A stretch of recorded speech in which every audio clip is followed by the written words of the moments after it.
नमस्कार साथियों।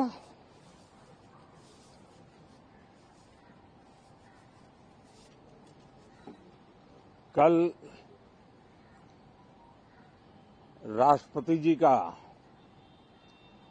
उद्बोधन 140 करोड़ देशवासियों के आत्मविश्वास की अभिव्यक्ति था। 140 करोड़ देशवासियों के पुरुषार्थ का लेखा जोखा था और 140 करोड़ देशवासी और उसमें भी ज्यादातर युवा उनके एस्पिरेशंस को रेखांकित करने का बहुत ही सटीक उद्बोधन सभी सांसदों के लिए कई मार्गदर्शक बातें भी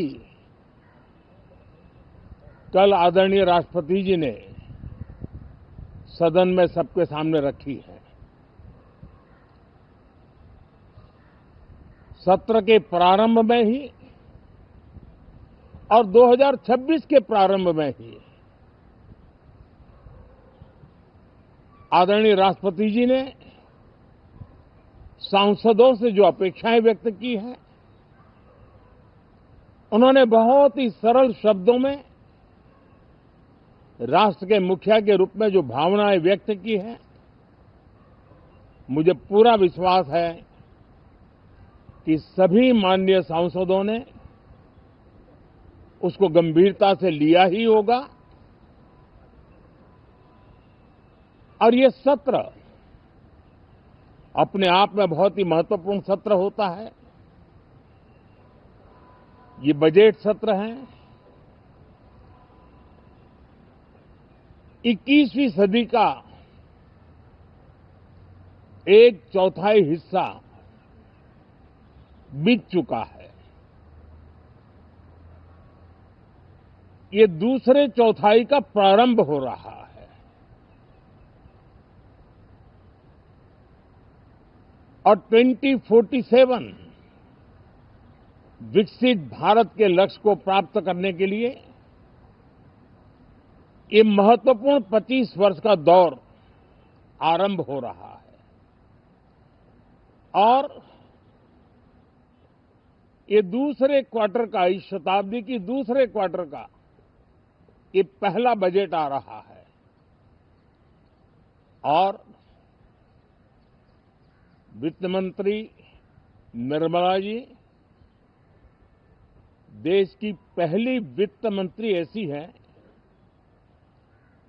महिला वित्त मंत्री ऐसी है जो लगातार 9वीं बार देश के संसद में बजट प्रस्तुत करने जा रही है। ये अपने आप में एक गौरव पल के रूप में भारत के संसदीय इतिहास में रजिस्टर हो रहा है। साथियों, इस वर्ष का प्रारंभ बहुत ही पॉजिटिव नोट के साथ शुरू हुआ है। आत्मविश्वास भरा हिंदुस्तान आज विश्व के लिए आशा की किरण भी बना है, आकर्षण का केंद्र भी बना है। इस क्वार्टर के प्रारंभ में ही भारत और यूरोपियन यूनियन का फ्री ट्रेड एग्रीमेंट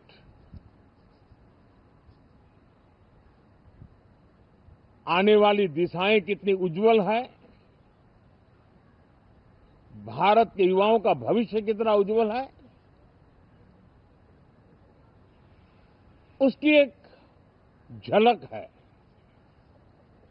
ये free trade for ambitious Bharat है। ये free trade for aspirational youth है। ये फ्री ट्रेड फॉर आत्मनिर्भर भारत है और मुझे पक्का विश्वास है खास करके जो भारत के मैन्युफैक्चरर्स हैं, वे इस अवसर को अपनी क्षमताएं बढ़ाने के लिए करेंगे। और मैं सभी प्रकार के उत्पादकों से यही कहूंगा कि जब भारत यूरोपियन यूनियन के बीच मदर ऑफ ऑल डील्स जिसको कहते हैं, वैसा समझौता हुआ है, तब मेरे देश के उद्योगकार, मेरे देश के मैन्युफैक्चरर्स अब तो बहुत बड़ा बाजार खुल गया, अब बहुत सस्ते में हमारा माल पहुंच जाएगा, इतने भाव से वो बैठे न रहे। ये एक अवसर है और इस अवसर का सबसे पहला मंत्र ये होता है कि हम क्वालिटी पर बल दें। हम अब जब बाजार खुल गया है तो उत्तम से उत्तम क्वालिटी लेकर के बाजार में जाएं, और अगर उत्तम से उत्तम क्वालिटी लेकर के जाते हैं तो हम यूरोपियन यूनियन के 27 देशों के खरीदारों के पैसे ही कमाते ही तो नहीं, क्वालिटी के कारण से हम उनका दिल जीत लेते हैं और वो लंबे अरसे तक प्रभाव रहता है, उसका दशकों तक उसका प्रभाव रहता है। कंपनियों का ब्रांड देश के ब्रांड के साथ नए गौरव को प्रस्थापित कर देता है और इसलिए 27 देशों के साथ हुआ ये समझौता हमारे देश के मछुआरे, हमारे देश के किसान, हमारे देश के युवान, सर्विस सेक्टर में जो लोग विश्व में अलग अलग जगह पे जाने के उत्सुक हैं, उनके लिए बहुत बड़े अवसर लेकर के आ रहा है। और मुझे पक्का विश्वास है, एक प्रकार से कॉन्फिडेंट, कॉम्पिटिटिव और प्रोडक्टिव भारत की दिशा में ये बहुत बड़ा कदम है। साथियों, देश का ध्यान बजट की तरफ होना बहुत स्वाभाविक है, लेकिन इस सरकार की ये पहचान रही है रिफॉर्म, परफॉर्म एंड ट्रांसफॉर्म। और अब तो हम रिफॉर्म एक्सप्रेस पर चल पड़े हैं, बहुत तेजी से चल पड़े हैं। और मैं संसद के भी सभी साथियों का आभार व्यक्त करता हूं कि इस रिफॉर्म एक्सप्रेस को गति देने में वे भी अपनी सकारात्मक शक्ति को लगा रहे हैं और उसके कारण रिफॉर्म एक्सप्रेस को भी लगातार गति मिल रही है। देश लॉन्ग टर्म पेंडिंग प्रॉब्लम्स अब उससे निकल करके लॉन्ग टर्म सॉल्यूशंस के मार्ग पर मजबूती के साथ कदम रख रहा है। और जब लॉन्ग टर्म सॉल्यूशंस होते हैं तब प्रेडिक्टेबिलिटी होती है, जो विश्व में एक भरोसा पैदा करती है। हमारे हर निर्णय में राष्ट्र की प्रगति ये हमारा लक्ष्य है, लेकिन हमारे सारे निर्णय ह्यूमन सेंट्रिक है। हमारी भूमिका, हमारी योजनाएं ह्यूमन सेंट्रिक है। हम टेक्नोलॉजी के साथ स्पर्धा भी करेंगे, हम टेक्नोलॉजी को आत्मसात भी करेंगे, हम टेक्नोलॉजी के सामर्थ्य को स्वीकार भी करेंगे, लेकिन उसके साथ साथ हम मानव केंद्रीय व्यवस्था को जरा भी कम नहीं आंकेंगे। हम संवेदनशीलता की महत्व को तो समझते हुए टेक्नोलॉजी की जुगलबंदी के साथ आगे बढ़ने के व्यू के साथ आगे सोचेंगे। जो हमारे टीकाकार रहते हैं साथी, हमारे प्रति पसंद नापसंद का रवैया रहता है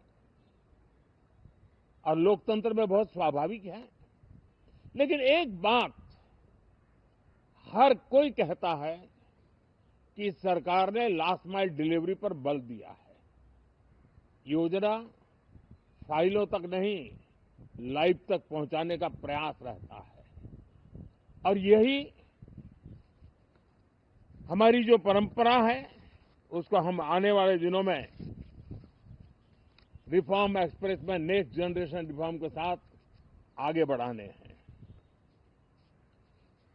भारत की डेमोक्रेसी और भारत की डेमोग्राफी आज दुनिया के लिए एक बहुत बड़ी उम्मीद है। तब इस लोकतंत्र के मंदिर में हम विश्व समुदाय को भी कोई संदेश दें, हमारे सामर्थ्य का, हमारे लोकतंत्र के प्रति समर्पण का, लोकतंत्र की प्रक्रिया के द्वारा हुए निर्णयों का सम्मान करने का ये अवसर है और विश्व इसको जरूर स्वागत भी करता है, स्वीकार भी करता है। आज जिस प्रकार से देश आगे बढ़ रहा है, आज समय व्यवधान का नहीं है, आज समय समाधान का है। आज प्राथमिकता व्यवधान नहीं है, आज प्राथमिकता समाधान है। आज भूमिका व्यवधान के माध्यम से रोते बैठने की नहीं है, आज हिम्मत के साथ समाधानकारी निर्णयों का कालखंड है। मैं सभी माननीय सांसदों से आग्रह करूंगा कि वे आएं, राष्ट्र के लिए आवश्यक समाधानों के दौर को हम गति दें, निर्णयों को हम शक्ति दें और लास्ट माइल डिलीवरी में हम सफलतापूर्वक आगे बढ़ें। साथियों, आप सबका बहुत बहुत धन्यवाद, बहुत बहुत शुभकामनाएं।